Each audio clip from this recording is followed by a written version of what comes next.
Welcome back to Sermon Plus. We've been in this series on Revelation, and the heartbeat of this whole thing has been there's a dragon, but there's also a lamb who is on the throne. Revelation isn't here to scare us.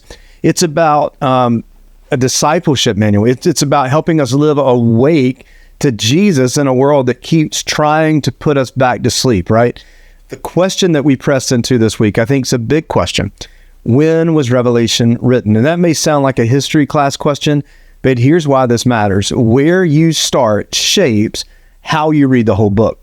And if you think it was written around AD 90, AD 95 under this guy named Domitian, you'll see it one way. But if you think that it was written around 60, 65 AD under Nero, you'll see it another way. I want to make it clear, both views are held by faithful Christians and both lead to the same place, Jesus on the throne and him coming back and his people being called to endurance. That later date, around AD 95, this view leans on the testimony of a guy called Irenaeus, who was a church leader in the 2nd century. He was not far removed, had been discipled by a guy named Polycarp, who was discipled by a guy named John, who wrote Revelation. I would say that's pretty close to the source.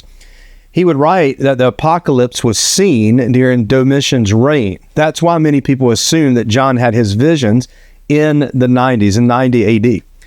But here's the wrinkle in that. The wording could mean John himself lived that long and not that the vision came that late. But here's a couple of helpful clues. It's not the slam dunk that some people make it out to be. The earlier date is around AD 65, and others would point to what's inside the book of Revelation itself. Revelation chapter 11 describes a temple as if it's still standing, which would mean before AD 70, that's when Jerusalem was destroyed. There's an infamous number that appears, 666. It lines up perfectly with Nero's Caesar when you spell it out in Hebrew letters. And then you have Laodicea. It's called rich and sufficient in the Bible. History tells us that after an earthquake in the 60s, they rebuilt on their own without the help of Rome. Well, that just fits perfectly. So was it Nero or Domitian? We don't have a crystal clear answer, and maybe that's the point. The goal is not to pin Revelation to a calendar date, but to let its message begin to shape us today. And here's something I believe that brings the early date into a sharper focus is the temple.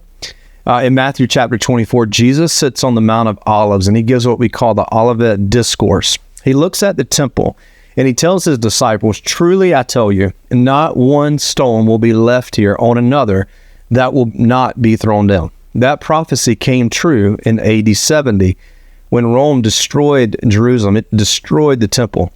For first century believers, that was the end of the world as they knew it. Their whole way of worship centered on that building is gone. So when John in Revelation chapter 11 is told to measure the temple, it raises some questions. Was the temple still standing when he wrote this? And if so, that is one more reason that some people think that John was writing this around AD 65. But more important than the dates is the message.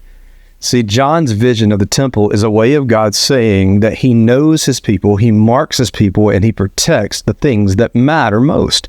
So even if this physical building falls, the presence of God remains with his people. And that's huge for us too. Our faith is not tied to a place, but to a person, and that person is Jesus. So if the temple could fall and the gospel could still rise, then no loss in your life can undo God's presence with you. And here's what I love about this. Whether you lean in on the early date of Revelation or the late date, Revelation's written to believers under fire. If it's early, John is encouraging Christians staring down Nero's cruelty and Jerusalem's collapse. And he's saying, Caesar isn't king, Jesus is. And if it's late, then John's encouraging Christians who are being pressured to bow and call Domitian Lord and God. And he's saying, only Jesus is worthy of our worship. And either way, Revelation steadies God's people when the world feels shaky. The early church never sat around asking the question, when do we get out of here? They weren't obsessed with escaping. Their question was, how do we stay faithful until Jesus returns? And that's the better question for us too. So let's make this practical. Allegiance. Saying Jesus is Lord isn't just something that we sing. It's how we live. It shows up when you tell the truth, even if it costs you. It shows up when you choose generosity over greed, or when you walk in integrity when everybody else is watching. In worship, Revelation 4 and 5 show heaven erupting in praise. Worship is not a warm-up before the sermon. Worship is warfare. Every time that you sing, you pray, you're lifting up your heart to God, your voices to God, you're declaring Jesus is king, not money or politics or even popularity. Jesus is king. And then we have endurance. John calls for patient endurance. That means we don't quit when faith feels heavy. But here's the key. You don't endure alone. You need people beside you, praying for you, holding you accountable, reminding you that the Lamb wins in the end. And then we have love. I mean, beasts devour. The Lamb lays down his life. That's how he won.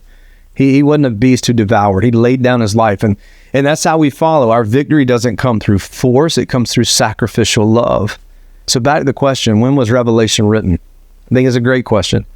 But the more important question is this. What difference does it make for how you live right now? Whether it was Nero in 65 AD or Domitian in the 90s, the call is the same.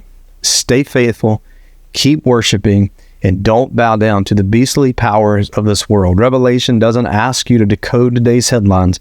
It asks you to see Jesus unveiled, the Lamb on the throne, and to follow him faithful in the fire. There is a Lamb on the throne. And if Jesus really is on the throne, which I believe he is, the question isn't about dates or timelines. The question is, how will you live today?